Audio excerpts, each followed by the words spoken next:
Hello everyone, welcome back to my daily cooking blogs. ಇವತ್ತಿನ ವಿಡಿಯೋದಲ್ಲಿ ನಾನು ವರಮಹಾಲಕ್ಷ್ಮಿ ಹಬ್ಬದ ಹಿಂದಿನ ದಿನ ಹಾಗೆ ವರಮಹಾಲಕ್ಷ್ಮಿ ಹಬ್ಬದ ದಿನದ ವ್ಲಾಗ್ನ ನಾನು ಎಡಿಟ್ ಮಾಡಿ ಹಾಕ್ತಾಯಿದ್ದೀನಿ. ಹಿಂದಿನ ದಿನ ಲಕ್ಷ್ಮಿ ಹಬ್ಬಕ್ಕೆ ಎಲ್ಲ ಪ್ರಿಪ್ರೇಷನ್ನು ಸಹ ಎಲ್ಲರ ಮನೆಯಲ್ಲೂ ಮಾಡ್ಕೊತಾರೆ. ನಾನು ಸಹ ಇವತ್ತು ಚಕ್ಲಿ, ರವೆ ಉಂಡೆ ಮತ್ತು ಕರ್ಜಿಕಾಯಿ ಮೂರನ್ನು ಮಾಡೋಣ ಅಂತ ಅಂದ್ಕೊಂಡಿದ್ದೆ. ಆದರೆ ಮಾಡಿದ ಮಾತ್ರ ಚಕ್ಲಿ ಮತ್ತು ರವೆ ಉಂಡೆ ಎರಡೇ. ಏಕೆಂದರೆ ಹಿತೈಷ್ ಆವತ್ತಿನ ದಿನವೇ ಸ್ವಲ್ಪ ಹುಷಾರು ತಪ್ಪಿದ್ದ. ಅವನಿಗೆ ಜ್ವರ, ಕೆಮ್ಮು, ಕಫ ಎಲ್ಲ ತುಂಬ ಜಾಸ್ತಿನೇ ಆಗೋಗಿತ್ತು. ಹಾಗಾಗಿ ನನಗೆ ಅವನ ಕಡೆನೂ ನೋಡ್ಕೋಬೇಕಾಗಿತ್ತು. ನಿದ್ದೆನೂ ಸರಿಗಿಲ್ಲ. ಮಕ್ಕಳಿಗೆ ಕಫ ಆಯಿತು, ಕೆಮ್ಮಾಯಿತು ಅಂತಂದರೆ ರಾತ್ರಿ ಎಲ್ಲ ನಿದ್ದೆ ಮಾಡಲ್ಲ. ಅವರು ಕೆಮ್ತಾನೇ ಇರ್ತಾರೆ. ಸೊ ಹಾಗಾಗಿ ಸ್ವಲ್ಪ ನನಗೆ ನಿದ್ದೆನೂ ಇರಲಿಲ್ಲ. ಸೊ ಹೊರಗಡೆಯಿಂದ ತರೋದ್ರ ಬದಲು ಸ್ವಲ್ಪನಾದರೂ ಸರಿ ಒಂದು 10-15 ನಾನೇ ಮನೆಯಲ್ಲಿ ಮಾಡಿಬಿಡೋಣ ಈ ಸಲ ಅಂತ ಅಂದ್ಕೊಂಡು ಒಂದು ಅರ್ಧ ಗಂಟೆಯಲ್ಲೇ ನಾನು ಚಕ್ಲಿನ ಪ್ರಿಪೇರ್ ಮಾಡ್ಕೊಬಿಟ್ಟೆ. ಚಕ್ಲಿ ಪ್ರಿಪೇರ್ ಮಾಡ್ಕೊಂಡಿದ್ದು ಸಂಜೆ ನಾನು ಸಾಮಾನೆಲ್ಲ ತಂದು ದೇವರಿಗೆ ಪೂಜೆಗೆ ಏನೇನು ಬೇಕೋ ಆಮೇಲೆ ರವೆ ಉಂಡೆನ ಪ್ರಿಪೇರ್ ಮಾಡಿಕೊಂಡೆ. ಚಕ್ಲಿ ತುಂಬ ಸಿಂಪಲ್ಲು. ನಾನೇ ಚಕ್ಲಿ ಪ್ರಿಮಿಕ್ಸ್ನ ಹೇಗೆ ಇದ್ರೂ ರೆಡಿ ಮಾಡಿ ಇಟ್ಕೊಂಡಿರ್ತೀನಿ. ಸೊ ಆ ಚಕ್ಲಿ ಪ್ರಿಮಿಕ್ಸ್ 1/4 kg ತೊಗೊಬಂದೆ ಕೆಳಗಡೆಯಿಂದ. ಹೇಗೆ ಇದ್ರೂ ನಾನೇ ನಮ್ಮದೇ ಓನ್ ಇದಿರುತ್ತೆ ಅಲ್ವಾ, ಅದರಲ್ಲಿ ಅಕ್ಕಿ ಮತ್ತು ಉದ್ದಿನಬೇಳೆ ಎಲ್ಲವನ್ನು ಸಹ ಹದವಾಗಿ ಹುರಿದು ಮಾಡಿಸಿರ್ತೀನಿ ನಾನು. ಸಖತ್ತಾಗಿರುತ್ತೆ ಟೇಸ್ಟು. ಅದಕ್ಕೆ ಖಾರದ ಪುಡಿ, ಉಪ್ಪು, ಜೀರಿಗೆ ಮತ್ತು ಎಳ್ಳು ಇವಿಷ್ಟನ್ನು ಹಾಕಿ ಒಂದು ಸ್ವಲ್ಪ ಬಿಸಿ ಎಣ್ಣೆನ ಹಾಕಿ ಸ್ವಲ್ಪನೇ ನೀರನ್ನು ಹಾಕೊತ ಸ್ವಲ್ಪ ಸಾಫ್ಟಾಗಿ ಹಿಟ್ಟನ್ನು ಕಲಿಸ್ಕೊಬಿಟ್ರೆ ಚಕ್ಲಿ ಹಿಟ್ಟು ರೆಡಿ. ಬೇರೆ ಏನೂ ಬೇಕಾಗಲ್ಲ ಇದಕ್ಕೆ. ನೀವೇನು ರುಬ್ಬಿ ಹಾಕಬೇಕು, ಪುಡಿ ಮಾಡಿ ಹಾಕಬೇಕು ಅಂತೆಲ್ಲ ಏನೂ ಇಲ್ಲ. ಸೊ ಇನ್ನೇನು ಹಬ್ಬ ಸಾಲವಾಗಿ ಬರ್ತಾನೆ ಇದೆ. ವರಮಹಾಲಕ್ಷ್ಮಿ ಮುಗೀತು ಅಂತ ಅಂದರೆ ಸೊ ನೆಕ್ಸ್ಟ್ ನಿಮಗೆ ಈ ಚಕ್ಲಿ ಪ್ರಿಮಿಕ್ಸ್ ಬೇಕು ಅಂತ ಅಂದರೆ ಖಂಡಿತ ಆರ್ಡರ್ ಪ್ಲೇಸ್ ಮಾಡ್ಕೊಳ್ಳಿ. ವಂಡರ್ಫುಲ್ ಚಕ್ಲಿ ಆಗುತ್ತೆ ಮಾತ್ರ. ಸಖತ್ ಟೇಸ್ಟಿಯಾಗಿರುತ್ತೆ. ಯಾರಿಗೆಲ್ಲ ಎಷ್ಟು ಅಕ್ಕಿ ಹಿಟ್ಟಿಗೆ ಎಷ್ಟು ಕಡಲೆ ಹಾಕಬೇಕು, ಎಷ್ಟು ಉದ್ದಿನಬೇಳೆ ಹಾಕಬೇಕು ಅಂತ ಗೊತ್ತಾಗಲ್ಲ, ಅವರು ಜಸ್ಟ್ ಈ ಪ್ರಿಮಿಕ್ಸ್ ಪ್ಯಾಕೆಟ್ನ ತೊಗೊಂಡು ನೋಡಿ ಈ ರೀತಿ ಚಕ್ಲಿನ ಕಲಿಸ್ಕೊಂಡು ಚಕ್ಲಿ ಓರಳಿನಲ್ಲಿ ಚಕ್ಲಿ ಮಾಡ್ಕೊಳ್ಳೋದಷ್ಟೇ. ಚಕ್ಲಿ ಹಿಟ್ಟು ಸ್ವಲ್ಪ ಸಾಫ್ಟಾಗಿರಬೇಕು. ನೀವು ತುಂಬ ಗಟ್ಟಿ ಮಾಡ್ಕೊಂಡ್ರಿ ಅಂತ ಅಂದರೆ ಚಕ್ಲಿನ ಈ ರೀತಿ ನಾವು ರೋಲ್ ಮಾಡಬೇಕಾದ್ರೆ ಮಧ್ಯ ಅದು ಬಿರುಕು ಬಿಟ್ಟಂಗೆ ಆಗುತ್ತೆ. ಇಲ್ಲ ಜಾಸ್ತಿ ಪ್ರೆಷರ್ ಕೊಟ್ಟು ಮಾಡಬೇಕಾಗತ್ತೆ. ಸೊ ನಾನಿಲ್ಲೇನು ಜಾಸ್ತಿ ಪ್ರೆಷರ್ ಒತ್ತಿ ಮಾಡ್ತಾ ಇಲ್ಲ. ಈಸಿಯಾಗಿ ಆಗ್ತಾಯಿದೆ ಚಕ್ಲಿ. ನೀವು ನೋಡ್ತಾ ಇರ್ಬೋದು, ಎಲ್ಲೂ ಸಹ ಮಧ್ಯ ಕಟ್ ಆಗ್ತಾ ಇಲ್ಲ. ಸೊ ಎಣ್ಣೆನೂ ಸಹ ಕಾಯ್ಲಿಕ್ಕೆ ಇಟ್ಟಿದ್ದೀನಿ. ಒಂದು ಬ್ಯಾಚ್ನಲ್ಲಿ ಒಂದು 5-6 ಚಕ್ಲಿ ಆಗುತ್ತೆ. ಮೀಡಿಯಮ್ ಸೈಜಿದು 1/4 kg ಚಕ್ಲಿ ಹಿಟ್ಟಿಗೆ ಚಕ್ಲಿ ಪ್ರಿಮಿಕ್ಸ್ ಪ್ಯಾಕೆಟ್ನಲ್ಲಿ ಒಂದು 25-26 ಚಕ್ಲಿ ಈ ಸೈಜಿಂದು ನೀವು ಮಾಡ್ಕೋಬೋದು. ಅದೂ ವಿತಿನ್ 20 ಮಿನಿಟ್ಸಲ್ಲಿ ಚಕ್ಲಿ ರೆಡಿ ಆಗುತ್ತೆ. ಸೊ ಮೀಡಿಯಮ್ ಹದದಲ್ಲಿ ಕಾದಿರೋವಂಥ ಎಣ್ಣೆಗೆ ಈ ರೆಡಿ ಮಾಡಿ ಇಟ್ಕೊಂಡಿರೋವಂಥ ಚಕ್ಲಿಗಳನ್ನ ಹಾಕಿ ಎರಡೂ ಕಡೆ ಗೋಲ್ಡನ್ ಬ್ರೌನ್ ಬರೋವರೆಗೆ, ಅಥವಾ ಈ ಎಣ್ಣೆಯಲ್ಲಿ ಏನು ನೊರೆ ಕಾಣಿಸ್ತಾ ಇದೆಯಲ್ಲ ಅದೆಲ್ಲ ಕಂಪ್ಲೀಟಾಗಿ ಸ್ಟಾಪ್ ಆಗಿ ಎಣ್ಣೆಯಲ್ಲಿ ಬರೀ ಚಕ್ಲಿ ತೇಲ್ಬೇಕು. ಅಲ್ಲಿವರೆಗೂ ನಾವು ಇದನ್ನು ಫ್ರೈ ಮಾಡ್ಕೋಬೇಕು. ಏನು ತಿರುವ್ತಾ ಇರಬೇಕು ಅಂತೇನಿಲ್ಲ. ಜಸ್ಟ್ ಒಂದು 2 ಸಲ ಮಗ್ಚ್ ಹಾಕಿದ್ರೇ ಸಾಕು, ನಿಮ್ಗೆ ಆರಾಮಾಗಿ ಚಕ್ಲಿಗಳು ರೆಡಿ ಆಗುತ್ತೆ. ಒಂದು ಬ್ಯಾಚ್ ಚಕ್ಲಿ ಬೇಯೋ ಅಷ್ಟರಲ್ಲಿ ನೀವು ಇನ್ನೊಂದು ಬ್ಯಾಚ್ ಚಕ್ಲಿನ ಒತ್ತಿ ರೆಡಿ ಮಾಡಿಟ್ಕೊಂಡ್ರೆ ಬೇಗ ಫಟಾಫಟ್ ಅಂತ ಮಾಡ್ಕೊಬಿಡ್ಬೋದು. ಸೊ ಒಂದೂ ಚಕ್ಲಿನೂ ಮುರಿಲಿಲ್ಲ ಗೊತ್ತಾ. ಸೂಪರಾಗಿತ್ತು ಮಾತ್ರ.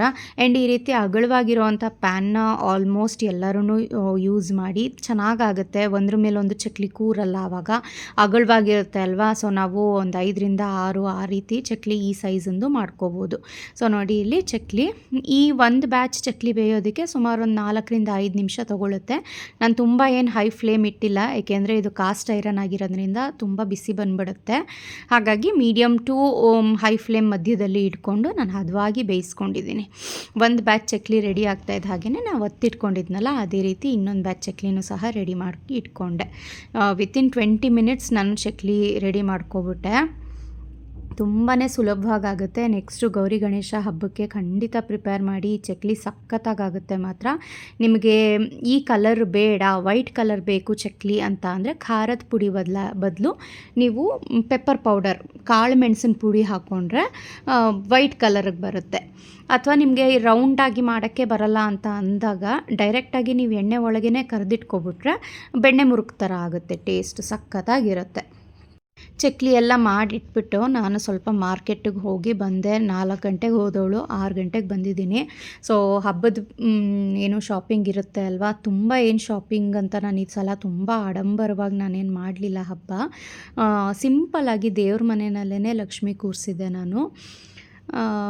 ಬೆಳಗ್ಗೆ ಚಕ್ಲಿ ಪ್ರಿಪೇರ್ ಆಯಿತು. ಇವಾಗ ರವೆ ಉಂಡೆಗೆ ಎಲ್ಲ ರೆಡಿ ಮಾಡ್ಕೊಬಿಡೋಣ ಅಂತ ಅಂದ್ಬಿಟ್ಟು ಎಲ್ಲನೂ ಸಹ ಕೊಬ್ಬರಿ ಎಲ್ಲ ಕಟ್ ಮಾಡಿ, ದ್ರಾಕ್ಷಿ, ಗೋಡಂಬಿ ಎಲ್ಲನೂ ಕಟ್ ಮಾಡಿ ಇಟ್ಕೊಂಡಿದ್ದೀನಿ. ಫಸ್ಟಿಗೆ ಪ್ಯಾನಿಗೆ ಒಂದು ಸ್ವಲ್ಪ 2-3 ಸ್ಪೂನ್ ಆಗುವಷ್ಟು ತುಪ್ಪ ಹಾಕಿ ಗೋಡಂಬಿನ ಫ್ರೈ ಮಾಡ್ಕೊತಾ ಇದ್ದೀನಿ. ಗೋಡಂಬಿನ ಈ ರೀತಿ ಸಣ್ಣ ಸಣ್ಣದಾಗಿ ಕಟ್ ಮಾಡ್ಕೋಬೇಕು. 150 ಗ್ರಾಮ್ಸ್ ಆಗುವಷ್ಟು ಗೋಡಂಬಿನ ನಾನಿಲ್ಲಿ ತೊಗೊಂಡಿದ್ದೀನಿ. ನನಗೆ ರವೆ ಉಂಡೆ ಪ್ಲೇನ್ ಆಗಿರೋದು ಖಂಡಿತ ಇಷ್ಟ ಇಲ್ಲ. ನನಗೆ ಪ್ರತಿಯೊಂದು ಬೈಟ್ನಲ್ಲೂ ದ್ರಾಕ್ಷಿ, ಗೋಡಂಬಿ ಸಿಗ್ತಾ ಇರಬೇಕು. ಆವಾಗಷ್ಟೇ ರವೆ ಉಂಡೆಗೆ ಟೇಸ್ಟ್ ಬರೋದು ಅಂತ ನನಗೆ ಇದು. ಹಾಗಾಗಿ ನಾನು ಸ್ವಲ್ಪ ಜಾಸ್ತಿನೇ ಡ್ರೈ ಫ್ರೂಟ್ಸ್ನ ಹಾಕ್ತೀನಿ. ಸೊ ಒಂದು 50% ಗೋಡಂಬಿ ಫ್ರೈ ಆಗ್ತಾ ಇದ್ದ ಹಾಗೆಯೇ ದ್ರಾಕ್ಷಿನೂ ಹಾಕೋಬಿಟ್ಟು, ದ್ರಾಕ್ಷಿ ಈ ರೀತಿ ದಪ್ಪ ದಪ್ಪ ಆಗುತ್ತೆ ಅಲ್ವಾ, ಆವಾಗ ಈ ಕಂಪ್ಲೀಟ್ ನಾವು ಏನು ಫ್ರೈ ಮಾಡಿಟ್ಕೊಂಡಿರ್ತೀವಲ್ಲ ಅದನ್ನು ಒಂದು ಮಿಕ್ಸಿಂಗ್ ಬೌಲ್ಗೆ ತೆಗೆದಿಟ್ಕೋತಾ ಇದ್ದೀನಿ. ಇಷ್ಟೇ ಹಾಕಬೇಕು ಅಂತೇನಿಲ್ಲ, ಜಾಸ್ತಿ ಹಾಕಿದ್ರೆ ಟೇಸ್ಟ್ ಚೆನ್ನಾಗಿ ಬರುತ್ತೆ ಅಂತ ಅಷ್ಟೇ. ಆ್ಯಂಡ್ ರವೆ ಉಂಡೆಗೆ ತುಪ್ಪನೂ ಏನು ಜಾಸ್ತಿ ಬೇಕಾಗಲ್ಲ. ನಾನಿಲ್ಲಿ ಸ್ವಲ್ಪ ಜಾಸ್ತಿ ಕ್ವಾಂಟಿಟಿ ಮಾಡ್ತಾಯಿದ್ದೀನಿ. ರವೆ ಉಂಡೆ ಒಂದು ಅರ್ಧ kg ಆಗೋಷ್ಟು ರವೆನಲ್ಲಿ ಮಾಡ್ತಾಯಿದ್ದೀನಿ. ಹಾಗಾಗಿ ನಾನು ಸ್ವಲ್ಪ ಜಾಸ್ತಿ ಹಾಕೋತಾ ಇದ್ದೀನಿ. ದೇವ್ರ ನೈವೇದ್ಯಕ್ಕೂ ಇಡಬೇಕು, ಆಮೇಲೆ ಮನೆಗೆ ಬಂದವ್ರಿಗೆ ಕುಂಕುಮದ ಜೊತೆ ರವೆ ಉಂಡೆನೂ ಸಹ ಕೊಡಬೇಕು. ಹಾಗಾಗಿ ನಾನು ಸ್ವಲ್ಪ ಜಾಸ್ತಿ ರವೆ ಉಂಡೆನ ಮಾಡ್ತಾಯಿದ್ದೀನಿ. ಇಲ್ಲಿ ಚಕ್ಲಿನ ಬರೀ ದೇವ್ರ ನೈವೇದ್ಯಕ್ಕೆ ಮಾತ್ರ ಇಟ್ಟಿದ್ದೆ ನಾನು. ದ್ರಾಕ್ಷಿ, ಗೋಡಂಬಿ ಎಲ್ಲ ಹುರ್ಕೊಂಡಿದ್ದ ನಂತರ ಇಲ್ಲಿ ಚಿರೋಟಿ ರವೆ ತೊಗೋಬೇಕು. ಸಣ್ಣ ರವೆ ಅಂತ ಬರುತ್ತಲ್ಲ ಅದು. ದಪ್ಪ ರವೆ ಖಂಡಿತ ಯಾವುದೇ ಕಾರಣಕ್ಕೂ ಹಾಕ್ಬಿಡಿ ರವೆ ಉಂಡೆಗೆ, ಒಂದು ಸ್ವಲ್ಪನೂ ಚೆನ್ನಾಗಿ ಬರಲ್ಲ. ಚಿರೋಟಿ ರವೆನಲ್ಲೇ ಮಾಡಬೇಕು. ನಾನಿಲ್ಲಿ ದೊಡ್ಡ ಲೋಟದಲ್ಲಿ 2 ಗ್ಲಾಸ್ ಆಗುವಷ್ಟು ರವೆನ ತೊಗೊಂಡಿದ್ದೀನಿ. ಇಲ್ಲಿ ತುಂಬ ಜಾಸ್ತಿ ಕ್ವಾಂಟಿಟಿ ಇದ್ದಿದ್ದರಿಂದ 2 ಬ್ಯಾಚ್ನಲ್ಲಿ ನಾನು ಹುರ್ಕೊಂಡು ತೆಗೆದಿಟ್ಕೊಂಡಿದ್ದೀನಿ. ಸ್ವಲ್ಪ ಘಮ ಬರೋರಿಗೆ ಚೆನ್ನಾಗಿ ಹುರಿಬೇಕು. 2 ಗ್ಲಾಸ್ ರವೆಗೆ 2 ಗ್ಲಾಸ್ ಅಷ್ಟೇ ಕೊಬ್ಬರಿ ಪುಡಿನ ನಾವು ಹಾಕಬೇಕು. ಕೊಬ್ಬರಿನ ತುರಿಯೋದ್ರ ಬದಲಾಗಿ ನಾನು ಮಿಕ್ಸಿನಲ್ಲಿ ಪೌಡ್ರ್ ಮಾಡ್ಕೊಬಿಟ್ಟಿದ್ದೀನಿ. ಏಕೆಂದರೆ ಮನೆಯಲ್ಲಿ ಇನ್ನೂ ಬೇಕಾದಷ್ಟು ಕೆಲಸ ಇತ್ತು, ಹಾಗಾಗಿ ತುರಿತಾ ಕೂತ್ಕೊಳ್ಳೋಷ್ಟು ಟೈಮ್ ಇರಲಿಲ್ಲ. ಇದನ್ನು ತುಂಬಾ ಚೆನ್ನಾಗಾಗುತ್ತೆ ಈ ರೀತಿ ತುರಿದು ಹಾಕ್ಕೊಳ್ಳೋದ್ರ ಬದಲು ಮಿಕ್ಸಿನಲ್ಲಿ ಪೌಡ್ರ್ ಮಾಡಿ ಹಾಕ್ಕೊಂಡ್ರೂ ಸಖತ್ ಒಳ್ಳೆ ಸಾಫ್ಟಾಗಿ ಬರುತ್ತೆ ಗೊತ್ತಾ ರವೆ ಉಂಡೆ. ನಮಗೆ ಕೆಲಸನೂ ಸಹ ಕಡಿಮೆ ಆದಂಗೆ ಆಗುತ್ತೆ. ಆವಾಗ ಕೊಬ್ಬರಿನ ಒಂದು ಸ್ವಲ್ಪ ಫ್ರೈ ಮಾಡ್ಕೋಬೇಕು, ತುಪ್ಪದಲ್ಲೇನು ಬೇಡ, ಡ್ರೈ ಫ್ರೈ ಮಾಡ್ಕೋಬೇಕು ಅದನ್ನು. ಹಾಗೆಯೇ ಕೊಬ್ಬರಿನ ಈ ರವೆ ಮತ್ತು ಡ್ರೈ ಫ್ರೂಟ್ಸ್ ಜೊತೆಗೆ ಕೊಬ್ಬರಿನೂ ಸಹ ಮಿಕ್ಸ್ ಮಾಡ್ತಾಯಿದ್ದೀನಿ. ನೆಕ್ಸ್ಟು ಸಕ್ಕರೆ. ನಾನು ಎಷ್ಟು 2 ಗ್ಲಾಸ್ ರವೆ ತೊಗೊಂಡಿದ್ದೆ ಅಲ್ವಾ, ಅದೇ ಗ್ಲಾಸ್ನಲ್ಲಿ 1/4 ಆಗುವಷ್ಟು ಸಕ್ಕರೆ ತೊಗೊಂಡ್ರೆ ಸಾಕು. ತುಂಬ ಸಮ ಬೇಡ, ತುಂಬ ಸ್ವೀಟ್ ಆಗಿಬಿಡುತ್ತೆ. 1/4 ತೊಗೊಳ್ಳಿ. 2 ಗ್ಲಾಸ್ ರವೆ ಹಾಕಿದ್ದೀವಿ, 2 ಗ್ಲಾಸು ಕೊಬ್ಬರಿ ಪುಡಿ ಹಾಕಿದ್ದೀವಿ. ಅದಕ್ಕೆ 1/4 ಗ್ಲಾಸ್ ಆಗುವಷ್ಟು ಸಕ್ಕರೆನ ನೀವು ತೊಗೊಂಡು ಪುಡಿ ಮಾಡಿದ್ರೆ ಅದು 2 ಗ್ಲಾಸ್ ಆಗುತ್ತೆ.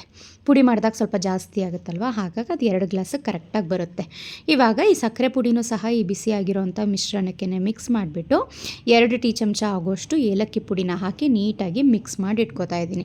ಈ ರೀತಿ ಮಿಕ್ಸ್ ಮಾಡಿಟ್ಕೊಂಡ್ರೆ ರವೆ ಉಂಡೆಗೆ ಮಿಶ್ರಣ ರೆಡಿ ಆಯಿತು. ಇಷ್ಟೇ, ಇನ್ನೇನು ಬಿಸಿ ಮಾಡೋ ಅಂಥ ಅವಶ್ಯಕತೆ ಇಲ್ಲ, ಸಕ್ಕರೆ ಪಾಕ ಮಾಡ್ಕೊಳ್ಳೋ ಅಂಥ ಅವಶ್ಯಕತೆ ಇಲ್ಲ. ಸುಮಾರು ಜನ ಸಕ್ಕರೆ ಪಾಕ ಮಾಡಿಕೊಂಡು ಪಾಕದ ನೀರನ್ನು ಹಾಕ್ತಾರೆ. ಆಮೇಲೆ ಬಿಸಿ ಇದ್ದಾಗಲೇ ಸಕ್ಕರೆ ಮತ್ತು ರವೆ ಎಲ್ಲನೂ ಹುರ್ಕೊಳ್ತಾ ಇರ್ತಾರೆ. ಅದೆಲ್ಲದಕ್ಕಿಂತ ಈ ರೀತಿ ರವೆ ಉಂಡೆ ಎಷ್ಟು ಘಮ ಇರುತ್ತೆ, ಎಷ್ಟು ಟೇಸ್ಟ್ ಇರುತ್ತೆ ಗೊತ್ತಾ. ಒಂದಾದ್ಮೇಲೆ ಒಂದು ಇನ್ನೊಂದು ಸ್ವಲ್ಪ ತಿನ್ನೋಣ ಅಂತ ಅನ್ನಿಸ್ತಾ ಇರುತ್ತೆ, ಅಷ್ಟು ಸಖತ್ತಾಗಿರುತ್ತೆ. ಆ್ಯಂಡ್ ಕೊಬ್ಬರಿ ಹಾಕೋದ್ರಲ್ಲಿ ಮಾತ್ರ ನೀವು ಯಾವುದೇ ರೀತಿ ಚೌಕಾಸಿ ಮಾಡಬೇಡಿ. ನಾವೆಷ್ಟು ರವೆ ತೊಗೊಂಡಿರ್ತೀವೋ ಅಷ್ಟೇ ಕ್ವಾಂಟಿಟಿ ಕೊಬ್ಬರಿ ಹಾಕಬೇಕು, ಆವಾಗಷ್ಟೇ ಚೆನ್ನಾಗಿ ಬರೋದು ಟೇಸ್ಟು. ರವೆ ಉಂಡೆ ಅಲ್ವಾ, ಕೊಬ್ಬರಿ ಕಡಿಮೆ ಹಾಕಿದ್ರೂ ಆಯಿತು, ರವೆ ಜಾಸ್ತಿ ಇರಲಿ ಅಂತ ಅಂದ್ಬಿಟ್ಟು ನೀವು ಕೊಬ್ಬರಿ ಕಡಿಮೆ ಹಾಕಿದ್ರೆ ಟೇಸ್ಟ್ ಅಷ್ಟಾಗಿರಲ್ಲ. ಖಂಡಿತ ಸೂಪರಾಗುತ್ತೆ. ಈ ಕ್ವಾಂಟಿಟಿ ನಾನು ಏನು ಹೇಳ್ತಾ ಇದ್ದೀನಿ ಅದನ್ನು ನೀವು ಮಾಡಿ. ನೀವು ಬೇಕಿದ್ರೆ ಸಣ್ಣ ಲೋಟದಲ್ಲೇ ನಾನು ಎಷ್ಟು ಹೇಳಿದ್ದೀನಿ ಅಷ್ಟು ಪ್ರಮಾಣದಲ್ಲಿ ನೀವು ಫಸ್ಟ್ ಮಾಡಿ ನೋಡಿ. ಒಂದು 4-5 ರವೆ ಉಂಡೆ ಆಗುತ್ತೆ. ಆ ಟೇಸ್ಟ್ ನಿಮ್ಗೆ ಇಷ್ಟ ಆದರೆ ನೆಕ್ಸ್ಟ್ ಖಂಡಿತ ದೊಡ್ಡ ಗ್ಲಾಸ್ನಲ್ಲಿ, ದೊಡ್ಡ ಬೌಲ್ನಲ್ಲಿ ಅಳತೆ ಮಾಡಿಕೊಂಡು ನೀವು ರವೆ ಉಂಡೆನ ಮಾಡ್ಕೋಬೋದು. ಆ್ಯಂಡ್ ರವೆ ಉಂಡೆನ ಯಾವತ್ತೂ ಹಾಲಿನಲ್ಲೇ ಕಲಿಸ್ಬೇಕು, ನೀರು ಹಾಕೋದಾಗಲಿ ಬೇರೆ ಏನೇ ಇದರಲ್ಲೂ ಕಲಿಸ್ಕೋಬೇಡಿ. ಕಾಯಿಸಿ ಆರಿಸಿರೋವಂಥ ಹಾಲನ್ನು ಸ್ವಲ್ಪ ಅಷ್ಟೇ, ಜಾಸ್ತಿ ಹಾಕೋಬಿಟ್ರೂ ತೆಳು ಆಗಿಬಿಡುತ್ತೆ. ಯಾಕೆಂದರೆ ಸಕ್ಕರೆ ಪುಡಿ ಹಾಕಿರ್ತೀವಲ್ವ, ಅದು ಸ್ವಲ್ಪ ಕರಗಿ ಸ್ವಲ್ಪ ನೀರು ಬಿಟ್ಕೊಂಡಂಗೆ ಆಗಿಬಿಟ್ರೆ ನಿಮಗೆ ರವೆ ಉಂಡೆ ನೀಟಾಗಿ ಶೇಪಾಗಿ ಬರಲ್ಲ. ಹಾಗಾಗಿ ಸ್ವಲ್ಪ ಇಲ್ಲಿ ಮಿಶ್ರಣ ಜಾಸ್ತಿ ಇರೋದ್ರಿಂದ ನಾನು ಬ್ಯಾಚ್ ವೈಸ್ನಲ್ಲಿ ಸ್ವಲ್ಪನೇ ಹಾಲನ್ನು ಹಾಕ್ಕೊಂಡು ಕಲಸಿ ಉಂಡೆನ ರೆಡಿ ಮಾಡಿ ಇಟ್ಕೋತಾ ಇದ್ದೀನಿ. ಅರ್ಧ ಕೆ ಜಿ ರವೆನಲ್ಲಿ ನನಗೆ ಒಂದು 45ರಿಂದ 50 ರವೆ ಉಂಡೆ ಆಯಿತು. ತುಂಬಾ ಸಖತ್ತಾಗಿತ್ತು. ಸೊ ಇದು ನೆಕ್ಸ್ಟ್ ಡೇ ಹಬ್ಬದ ದಿನದ ವ್ಲಾಗು. ನಾನಿನ್ನೂ ಲಕ್ಷ್ಮಿನ ಕೂರಿಸಿಲ್ಲ. ಫಸ್ಟೆಲ್ಲ ಹೋದ ವರ್ಷ ನಾನು ಲಕ್ಷ್ಮೀ ಪೂಜೆ ಮಾಡೋಕ್ಕೆ ಆಗಲಿಲ್ಲ. ಆದರೂ ಹೋದ ವರ್ಷ ಹಿಂದಿನ ದಿನವೇ ಎಲ್ಲವನ್ನು ಸಹ ರೆಡಿ ಮಾಡಿ ಇಟ್ಕೊಬಿಟ್ಟಿದ್ದೆ. ಈ ವರ್ಷ ಬರೀ ಕಳಸ ಕೂರಿಸೋಣ ಅಂತ ಅಂದ್ಕೊಂಡಿದ್ದೆ. ಆಮೇಲೆ ನಮ್ಮ ಅಕ್ಕನ ಜೊತೆ ಫೋನಲ್ಲಿ ಮಾತಾಡ್ತಾ ಅವಳು ಇಷ್ಟು ವರ್ಷನೇ ಮಾಡಿದ್ಯಂತೆ, ಈ ವರ್ಷವೂ ಸೀರೆ ಉಡಿಸ್ಬಿಟ್ಟು ನೀಟಾಗಿ ಮಾಡಿಬಿಡು ಅಂತ ಅಂದ. ಸೊ ಹಾಗಾಗಿ 11 ಗಂಟೆ ಮೇಲೆ ನಾನು ಸೀರೆನ ಲಕ್ಷ್ಮಿಗೆ ಉಡ್ಸೋದು ಅಂತ ಡಿಸೈಡ್ ಮಾಡಿದೆ. ಸೊ ನೋಡಿ, ಈ ಥರ ಸೀರೆನ ನಾನು ತೊಗೊಂಡಿದ್ದೀನಿ. ಕಲರ್ ಮಾತ್ರ ಸಖತ್ ಇಷ್ಟ ಆಯಿತು ನನಗೆ ಸ್ಯಾರಿ ಕಲೆಕ್ಷನ್ಸ್ಗೆ ಹೋದಾಗ. ಇದು pure crepe Mysuru silk 120 GSM ಇದೆ. ಇದು ಸಖತ್ತಾಗಿತ್ತು. ಈ ಕಲರ್ ಕಾಂಬಿನೇಷನ್ ನನ್ನ ಹತ್ರ ಇರಲಿಲ್ಲ, ಹಾಗಾಗಿ ಈ ಸೀರೆನ ತೊಗೊಂಡೆ ನಾನು. ಒಂದು 20 ಮಿನಿಟ್ಸಲ್ಲಿ ಕಳಸನ ಕೂರಿಸಿ ಲಕ್ಷ್ಮಿಗೆ ಸೀರೆನೂ ಸಹ ಉಡಿಸಿ ಎಲ್ಲನೂ ಸಹ ಅಲಂಕಾರನೂ ಪ್ರಿಪೇರ್ ಮಾಡ್ಕೋತಾ ಇದ್ದೀನಿ. ಈ ಸ್ಯಾರಿನ ನಾನು ಹಾಸನಲ್ಲಿರೋಂಥ ಸುಧಾ ಸಿಲ್ಕ್ಸ್ನಲ್ಲಿ ತೊಗೊಂಡಿದ್ದು. ಸಖತ್ತಾಗಿತ್ತು ಕಾಂಬಿನೇಷನ್ನು, ಮತ್ತು ಎಲ್ಲ ಥರದ್ದು ಸ್ಯಾರಿ ಕಲೆಕ್ಷನ್ಸ್ ಎಲ್ಲ ತುಂಬಾ ಚೆನ್ನಾಗಿತ್ತು. ಇನ್ನು ರಾಹುಕಾಲ ಮತ್ತು ಯಮಗಂಡ ಕಾಲ ಅವೆರಡು ಬಿಟ್ಬಿಟ್ಟು ಇನ್ನು ಯಾವುದೇ ಕಾಲದಲ್ಲೂ ಲಕ್ಷ್ಮಿನ ಕೂರಿಸ್ಬೋದು. ಇವಾಗ ಮುಹೂರ್ತ ಅಂತ ಎಲ್ಲ ಹೇಳ್ತಾ ಇರ್ತಾರೆ ಅಷ್ಟೇ. ಅವೆರಡು ಕಾಲ ಬಿಟ್ಬಿಟ್ಟು ಇನ್ಯಾವ ಕಾಲದಲ್ಲಿ ಬೇಕಾದ್ರೂ ಲಕ್ಷ್ಮಿನ ಕೂರಿಸ್ಬೋದು. ಸಾಮಾನ್ಯ ಹಿಂದಿನ ದಿನವೇ ಮಾಡಿಬಿಡ್ತಾರೆ, ಎಲ್ಲನೂ ಮಾಡಿಬಿಟ್ಟು ಬೆಳಗ್ಗೆ ಪೂಜೆ ಮಾಡ್ತಾರೆ. ಆದರೆ ಅದು ಅವತ್ತಿನ ದಿನ ಲಕ್ಷ್ಮಿ ಕೂರಿಸಿದ್ದು ಲೆಕ್ಕ ಬರಲ್ಲ ಅಂತ ಅಂದ್ಬಿಟ್ಟು ನಾನು ತುಂಬ ಏನು ಸಿಂಪಲ್ ಅಲ್ವಾ ಈ ಸಲ ಅಂತ ಅಂದ್ಬಿಟ್ಟು ಅವತ್ತೇ ಲಕ್ಷ್ಮಿನ ಕೂರಿಸಿ ರೆಡಿ ಮಾಡ್ಕೊತಾ ಇದ್ದೀನಿ. ಇನ್ನು 1:30ಯಿಂದ 3:30 4 ಗಂಟೆ ತನಕ ಯಮಗಂಡ ಕಾಲ ಏನೋ ಇತ್ತು ಅಂತ ಅನಿಸುತ್ತೆ. ಸೊ ಹಾಗಾಗಿ ಆ ಟೈಮ್ನಲ್ಲಿ ನಾನೇನು ಮಾಡ್ಕೊಳ್ಳಿಲ್ಲ. ಆಮೇಲೆ 4:30ಯಿಂದ ನೆಕ್ಸ್ಟು ಪೂಜೆ. ಅಂದರೆ ನಾನು ಯಾವಾಗಲೂ ಪ್ರತಿ ವರ್ಷ ನಾನು ಲಕ್ಷ್ಮಿ ಕೂರಿಸಿದ್ರೂ ಸಂಜೆ ಪೂಜೆನೇ ನಾನು ಮಾಡೋದು. ಬೆಳಗ್ಗೆ ಪೂಜೆಗಿಂತ ನನಗೆ ಸಂಜೆ ಪೂಜೆ ನಂಗೆ ತುಂಬ ಇಷ್ಟ ಆಗುತ್ತೆ. ಗೋಧೂಳಿ ಲಗ್ನದಲ್ಲಿ ಪೂಜೆ ಮಾಡಿದ್ರೆ ಅಂದರೆ ಹೇಳ್ತಾರಲ್ವ, ಸಂಜೆ ಹೊತ್ತು ಲಕ್ಷ್ಮಿ ಮನೆಗೆ ಬರೋ ಟೈಮು ಮುಸ್ಸಂಜೆ ಅಂತ. ಹಾಗಾಗಿ ನಾನು ಸಂಜೆ ಹೊತ್ತೇ ಪ್ರತಿ ವರ್ಷ ಮಾಡೋದು ಪೂಜೆ. ಹಾಗಾಗಿ ಸಂಜೆನೇ ನಾನು ಎಲ್ಲನೂ ಸಹ ಪೂಜೆಗೆ ರೆಡಿ ಮಾಡಿ ಇಟ್ಕೊಂಡಿದ್ದೀನಿ. ಆ್ಯಂಡ್ ಲಕ್ಷ್ಮಿಗೆ ನಾವು ಏನೇ ಅಲಂಕಾರ ಮಾಡಿದ್ರೂ ಒಂದು ತಾಳಿ ಹಾಕಿದ್ರೆ ಲಕ್ಷ್ಮಿಗೆ ಅದೇ ಒಳ್ಳೆ ಏನು ಕಳೆ ಬಂದಂಗೆ ಆಗುತ್ತೆ. ಇದು ಲಕ್ಷ್ಮಿಗೆ ಅಂತಲೇ ಸಪ್ರೇಟಾಗಿ ಚಿನ್ನದ ತಾಳಿ ಮಾಡಿಸಿರೋ ಅಂಥದ್ದು ಅಮ್ಮ ಮಾಡಿಸಿದ್ರು. ಈಗ ಅದನ್ನು ನನಗೆ ಕೊಟ್ಟಿದ್ದಾರೆ. ಪ್ರತಿ ವರ್ಷ ಅದನ್ನು ಲಕ್ಷ್ಮಿಗೆ ಅಂತಲೇ ಇಟ್ಬಿಡ್ತೀವಿ ನಾವು. ಪೂಜೆಗೆ ನೈವೇದ್ಯಕ್ಕೆ ಡ್ರೈ ಫ್ರೂಟ್ಸು ಮತ್ತು ಮನೆಯಲ್ಲಿ ಮಾಡಿರೋವಂಥ ರವೆ ಉಂಡೆ, ಚಕ್ಲಿ ಎಲ್ಲನೂ ಸಹ ರೆಡಿ ಮಾಡಿ ಇಟ್ಕೊಂಡಿದ್ದೀನಿ. ಹಣ್ಣುಗಳು ಇಟ್ಟಿದ್ದೀನಿ. ಇನ್ನು ಲಕ್ಷ್ಮಿಗೆ ಮಡ್ಲಕ್ಕಿ ಇಡಬೇಕಲ್ವ, ಅದನ್ನು ಸಹ ಸಪ್ರೇಟಾಗಿ ಇಟ್ಕೊಂಡಿದ್ದೀನಿ. ಇನ್ನು ವರಮಹಾಲಕ್ಷ್ಮಿ ಹಬ್ಬ ಅಂದಮೇಲೆ ಸ್ವಲ್ಪ ದುಡ್ಡನ್ನು ಸಹ ಇಡ್ತಾರೆ, ಹಾಗಾಗಿ ಅದನ್ನು ಸಹ ಇಟ್ಟಿದ್ದೀನಿ. ಗಣಪತಿನ ಮರಿಬಾರ್ದು. ಪೂಜೆ ಸ್ಟಾರ್ಟ್ ಮಾಡೋದಕ್ಕಿಂತ ಮುಂಚೆ ಗಣಪತಿಗೆ ಫಸ್ಟ್ ಪೂಜೆ ಮಾಡಿಬಿಟ್ಟು ಆಮೇಲೆ ಲಕ್ಷ್ಮಿ ಪೂಜೆ ಮಾಡಬೇಕು. ಸೊ ಎಲ್ಲವನ್ನು ಸಹ ರೆಡಿ ಮಾಡಿ ನಾನು ಹಣ್ಣಿನ ರಸಾಯನ ಮಾಡಲಿಕ್ಕೆ ಹೋದೆ. ಹಣ್ಣಿನ ರಸಾಯನನೂ ಸಹ ಪ್ರಿಪೇರ್ ಮಾಡಿಕೊಂಡು 4:30ಯಿಂದ 5:30 ಒಳಗಡೆ ನಾನು ಪೂಜೆನ ಮುಗಿಸ್ಕೊಂಡೆ. ಗಣಪತಿ ಪೂಜೆ ಮುಗಿಸಿ ಲಕ್ಷ್ಮೀ ಅಷ್ಟಕ, ಲಕ್ಷ್ಮೀ ಸ್ತೋತ್ರ ಎಲ್ಲ ಓದ್ಬಿಟ್ಟು ಆಮೇಲೆ ವರಮಹಾಲಕ್ಷ್ಮಿ ಕಥೆ ಇರುತ್ತಲ್ಲ ಅದನ್ನು ಓದಿ ಎಂಡ್ ಮಾಡಬೇಕು. ಇನ್ನು ಸಂಜೆ ಮೇಲೆ ನನಗೇನು ವೀಡಿಯೋ ಶೂಟ್ ಮಾಡೋಕ್ಕಾಗಲಿಲ್ಲ. ತುಂಬ ಮಳೆನೂ ಸಹ ಸ್ಟಾರ್ಟ್ ಆಗೋಯ್ತು ಇಲ್ಲಿ. ಸೊ ಅವ್ರಿವ್ರ ಮನೆಗೆ ಹೋಗೋದು, ಕುಂಕುಮಕ್ಕೆ ಹೋಗೋದು ಅದೇ ಆಯಿತು. ಇನ್ನು ಹಬ್ಬ ಮುಗಿಸಿ ಲಕ್ಷ್ಮಿಗೆ ಕಳಸದ ಆರತಿ ಮತ್ತು ಕೆಂಪಾರತಿ ಎಲ್ಲ ಬೆಳಗ್ಬಿಟ್ಟು ಲಕ್ಷ್ಮಿನ ನಾನು ಅವತ್ತೇ ಸಡಿಲಿಸ್ತೀನಿ. ಸ್ವಲ್ಪ ಅಂದರೆ ಕಳಸನ ಈ ರೀತಿ ಅಲ್ಲಾಡಿಸ್ಬಿಟ್ಟು ಇಡ್ತೀನಿ ಅಷ್ಟೇ. ನೆಕ್ಸ್ಟ್ ಡೇ ಎಲ್ಲವನ್ನು ಸಹ ತೆಗೆದು ಇಟ್ಕೊತೀನಿ. ನೆಕ್ಸ್ಟ್ ಡೇ ಬೆಳಗ್ಗೆನೇ ಜಿಮ್ಮಿಗೆ ಹೋಗಿ ವರ್ಕೌಟ್ ಎಲ್ಲ ಮುಗಿಸ್ಕೊಂಡು ಬಂದು ಇಲ್ಲಿ ತಿಂಡಿಗೆ ಪ್ರಿಪೇರ್ ಮಾಡಬೇಕು. ಸೊ ನಾನು ಹೇಳಿದ್ದೆ ಅಲ್ವಾ, ಹಿಂದಿನ ದಿನವೇ ಅಂದರೆ ಕಳಸನ ಈ ರೀತಿ 3 ಸಲ ಅಲ್ಲಾಡಿಸ್ಬಿಟ್ಟು ಇಟ್ಟಿರ್ತೀನಿ. ನೆಕ್ಸ್ಟ್ ಡೇ ಇನ್ನೊಂದು ಸಲ ದೀಪ ಮನೆ ದೇವರಿಗೆ ದೀಪ ಎಲ್ಲ ಹಚ್ಬಿಟ್ಟು ಆಮೇಲೆ ಲಕ್ಷ್ಮಿನ ತೆಗೊತೀನಿ ನಾನು. ಹಬ್ಬದ ಮಾರನೇ ದಿನ ಹಿತೈಷ್ಗೆ ಮತ್ತು ಪ್ರದೀಪ್ಗೆ ಇಬ್ಬರಿಗೂ ರಜೆ ಇತ್ತು, 4th ಸ್ಯಾಟರ್ಡೆ ಆಗಿರೋದ್ರಿಂದ. ಸೊ ಹಾಗಾಗಿ ವರ್ಕೌಟ್ ಎಲ್ಲ ಮುಗಿಸ್ಕೊಂಡು ಬಂದು ನಾನಿಲ್ಲಿ ತಿಂಡಿನ ಪ್ರಿಪೇರ್ ಮಾಡ್ತಾಯಿದ್ದೀನಿ. ಹೇಗೆ ಇದ್ರೂ ಲೇಟ್ ಅಲ್ವಾ ಅಂತ ಅಂದ್ಬಿಟ್ಟು ರಾಗಿ ರೊಟ್ಟಿ ಮತ್ತು ಹುರುಳಿ ಜುಣ್ಕದ ಪೌಡ್ರ್ ಇರುತ್ತಲ್ಲ ಅದರಲ್ಲಿ ಜುಣ್ಕ ಮಾಡ್ಕೊಳ್ಳೋಣ ಅಂತ ಎಲ್ಲ ಈರುಳ್ಳಿ ಟೊಮೆಟೊ ಕಟ್ ಮಾಡಿ ಇಟ್ಬಿಟ್ಟು ಹೋಗಿದ್ದೆ. ಬರ್ತಿದ್ದ ಹಾಗೆಯೇ ಒಗ್ಗರಣೆ ಮಾಡಿ ಜುಣ್ಕನೂ ಸಹ ರೆಡಿ ಮಾಡಿ ಈ ಕಡೆ ರಾಗಿ ರೊಟ್ಟಿನೂ ಸಹ ರೆಡಿ ಮಾಡ್ಕೋತಾ ಇದ್ದೀನಿ. ಇದು ನಾನು ಚಕ್ಲಿ ಮಾಡಿಟ್ಕೊಂಡಿದ್ದೆ ಅಲ್ವಾ ಪ್ಯಾನು, ಅದೇ ಪ್ಯಾನಲ್ಲಿ ಸ್ವಲ್ಪ ಎಣ್ಣೆ ಇತ್ತಲ್ಲ. ಸೊ ಹಾಗಾಗಿ ಹಾಗೇ ತೊಳೆಯೋದಕ್ಕೆ ಹಾಕೋದ್ರ ಬದಲು ಅದೇ ಪ್ಯಾನ್ನಲ್ಲಿ ಜುಣ್ಕ ಮಾಡಿಬಿಡೋಣ ಅಂತ ಅಂದ್ಬಿಟ್ಟು ಅದೇ ಪ್ಯಾನ್ನಲ್ಲಿ ಹುರುಳಿ ಜುಣ್ಕ ಮಾಡಿದೆ. ಇದು ಕಾಸ್ಟ್ ಐರನ್ ಆಗಿರೋದ್ರಿಂದ ಇದು ಏನೇ ಮಾಡಿದ್ರೂ ಅದರಲ್ಲಿ ಇಡೋಂಗಿಲ್ಲ, ಬೇಗ ಕಪ್ಪಾಗಿಬಿಡುತ್ತೆ. ಏನೋ ಅದ್ರ ಜೊತೆ ಫುಡ್ ರಿಯಾಕ್ಟ್ ಆಗಿಬಿಟ್ಟು ಕಬ್ಬಿಣದ ಜೊತೆ, ಹಾಗಾಗಿ ನಾವು ಮಾಡ್ತಿದ್ದ ಹಾಗೇ ಬೇರೆ ಪಾತ್ರೆಗೆ ಟ್ರಾನ್ಸ್ಫರ್ ಮಾಡಿ ಎತ್ತಿಟ್ಬಿಡಬೇಕು. ಸೊ ಆವಾಗ ಚೆನ್ನಾಗಾಗುತ್ತೆ. ಈ ಕಡೆ ರಾಗಿ ರೊಟ್ಟಿಗೂ ಸಹ ಹಿಟ್ಟೆಲ್ಲ ರೆಡಿ ಮಾಡಿಕೊಂಡೆ. ಅದು ಸ್ವಲ್ಪ ತಣ್ಣಗಾಗ್ತಾ ಇದ್ದ ಹಾಗೇ ಚೆನ್ನಾಗಿ ನಾದ್ಬಿಟ್ಟು ಉಂಡೆಗಳನ್ನ ಮಾಡಿ ಇಟ್ಕೊತಾ ಇದ್ದೀನಿ. ಪ್ರೆಸ್ಸಿಂಗ್ ಮೆಷಿನ್ನಲ್ಲಿ ನೀಟಾಗಿ ಬೇಗ ಒಂದೊಂದಾದ ನಂತರ ಒಂದೊಂದು ರೊಟ್ಟಿ ಮಾಡ್ಕೊಳ್ಳಿಕ್ಕೆ ಈಸಿ ಆಗುತ್ತೆ ಅಂತ. ಸೊ ಹೀಗಿತ್ತು 2 ದಿನದ ಕಂಟಿನ್ಯೂಷನ್ ವ್ಲಾಗು. ನೀವೆಲ್ಲ ಹೇಗೆ ಹಬ್ಬ ಆಚರಣೆ ಮಾಡಿದ್ರಿ ಕಮೆಂಟ್ ಮಾಡಿ ತಿಳಿಸಿ. Thank you.